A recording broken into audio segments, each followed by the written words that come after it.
Welcome to Comic Book Herald's Best Comics of 2022. Honestly, I've been making best of lists for comics for close to a decade, and I'm happier with my 2022 selections than any prior year. Not only do I love the picks, but it feels like the healthiest variety of styles, creators, and publishers I've kept up with, and that's fueling my love of the art form more than ever. Favorites are listed in descending order, with my absolute favorite listed last. Hey, I'm Dave Busing, founder and editor-in-chief of comicbookherald.com. If you like CBH and the podcast and YouTube channel, please like, subscribe, share, and comment.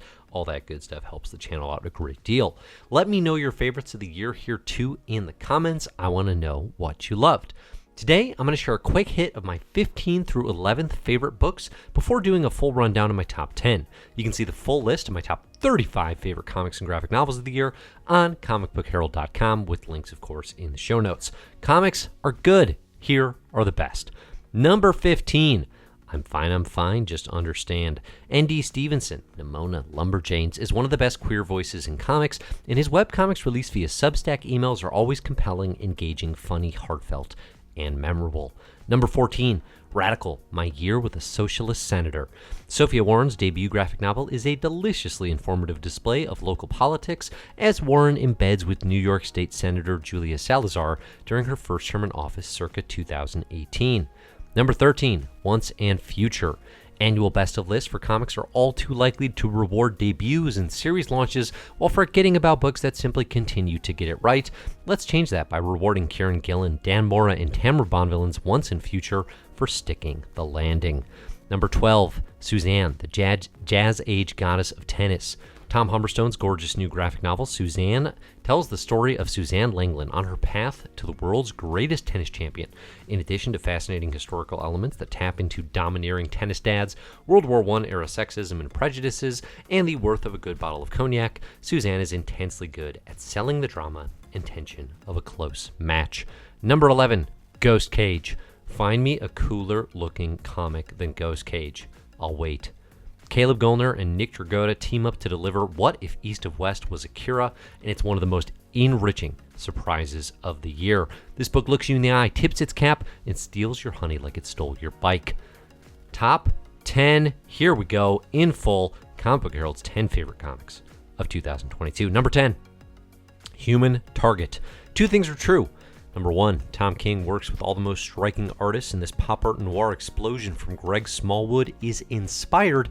And 2, the lower the expectations for a character, the more a King brand DC 12-issue maxi series is destined for success.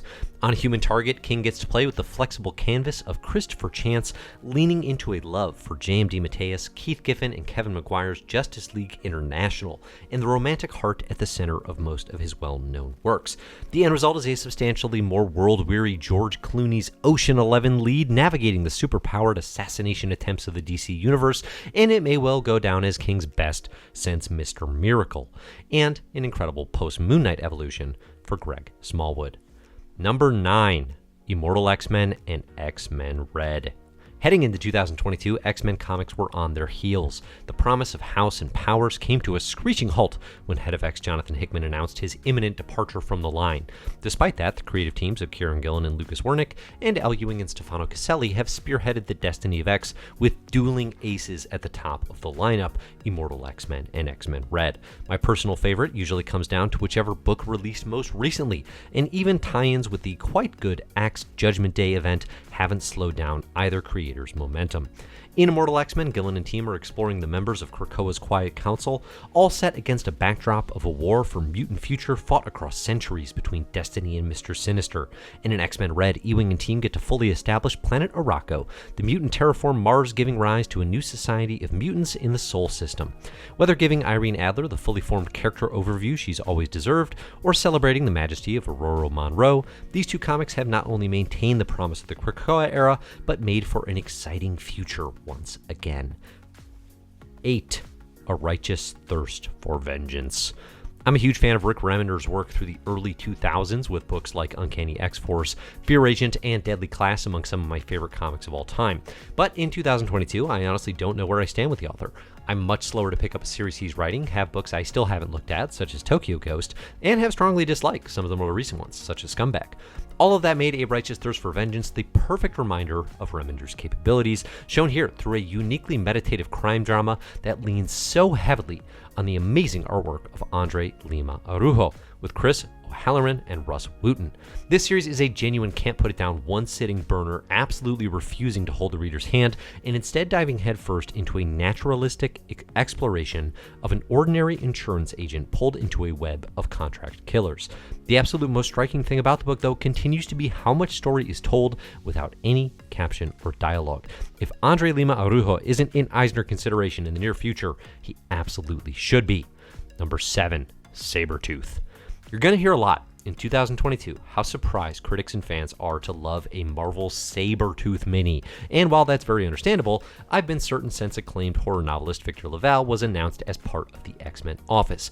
And of course, since I predicted months in advance he'd be joining on a Sabertooth series, that this comic would rock some socks off. So no, I'm not surprised that LaValle, Leonard Kirk, and the creative team are elevating a Sabertooth mini to explore Krakoa's literal dark underbelly and the very concept of prisons. I knew it would be smart, incisive, and interesting. I am surprised that LaValle's first Marvel work is this confident. Sabertooth #1 is one of the most self-assured launches of the Krakoa era, just shy of the Hickman-verse and Al Ewing's Sword #1, with one of the best final act twists to boot.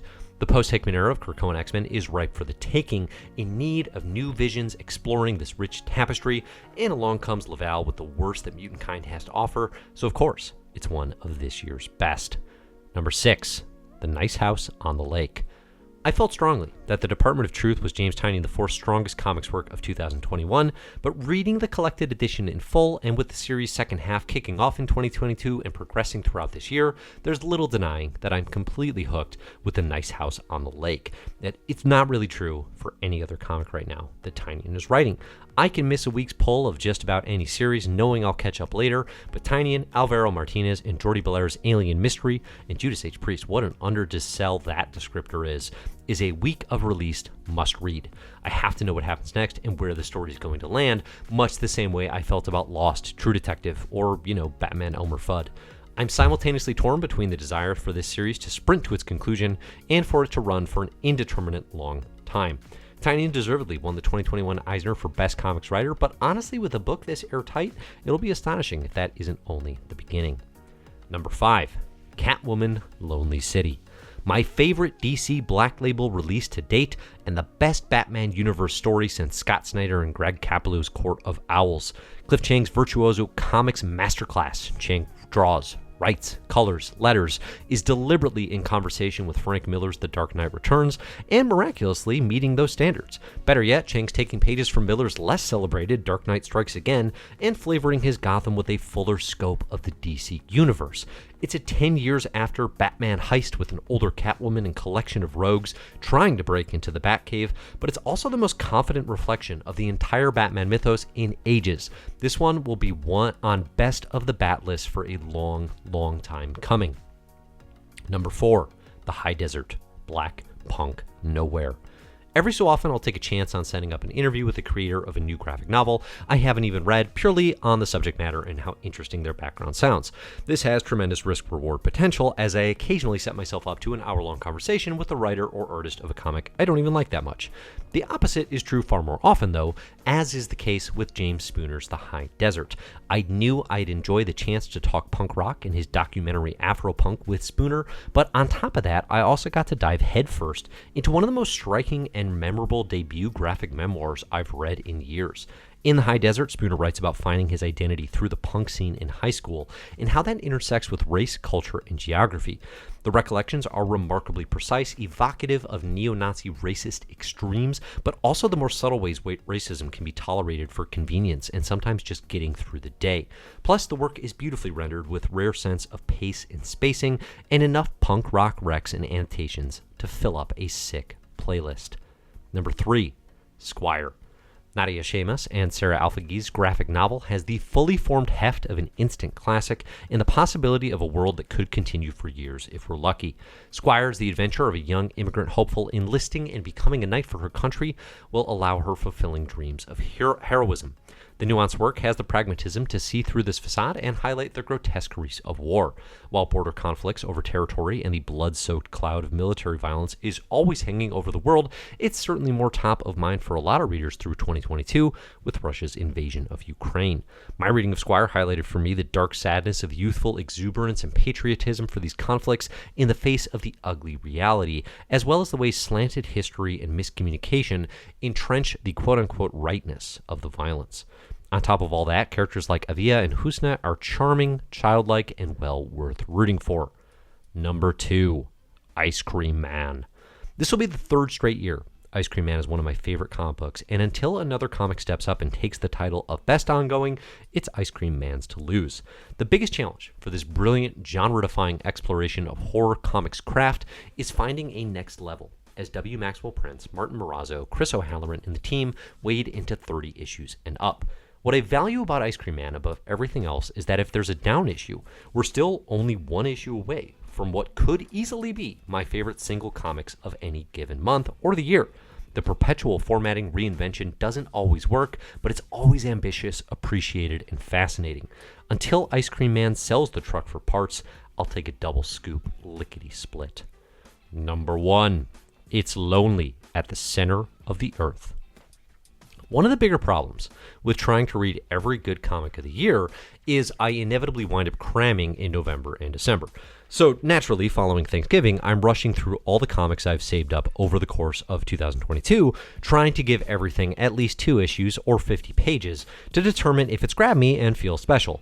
Invariably, this means I'm impatient and miss stuff that goes on to be regarded as one of the year's best. It is absolutely what happened with Zoe Thorogood's The Impending Blindness of Billy Scott in 2021. And let me tell you, here I was in the same old rut, and I was having a time. Nothing was standing out until finally I said, all right, let's give Zoe Thorogood another shot. And holy ever-loving guacamole, It's Lonely at the Center of the Earth is the best graphic novel I've read this year, and maybe for the past few years. Thorogood's remarkable honesty regarding depression and suicidal thoughts is elevated through wry humor, inventive formatting, and just absolutely unfettered creativity. It's a graphic novel that instantly enters comics' formidable autobiography canon and holds its own with the likes of Fun Home, Persepolis, and yes, Mouse. Thorogood blows the roof off what is expected of the form. With so many stylistic twists and turns, it's like David Bowie's career synthesized into 200 pages. The entire time I was reading, I just kept waiting to turn to my neighbor, usually a toddler, and dumbfoundedly remark, "This is utterly incredible."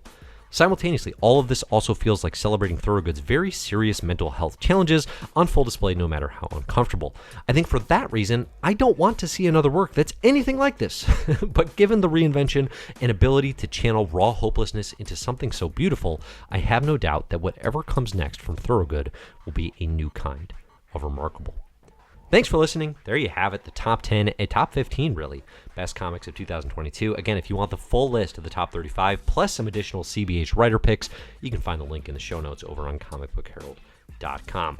I'm Dave. You can find all my stuff at comicbookherald.com. You can find me on social at comicbookherald. Music for the show. I don't know. There really isn't music for the show. I just usually say that at the end of My Marvelous Year, the podcast, where we go through Marvel Comics from the origins to today. So, hey, spontaneous ad for My Marvelous Year. Check out the pod. Thanks for listening, everybody. And as always, enjoy the comics.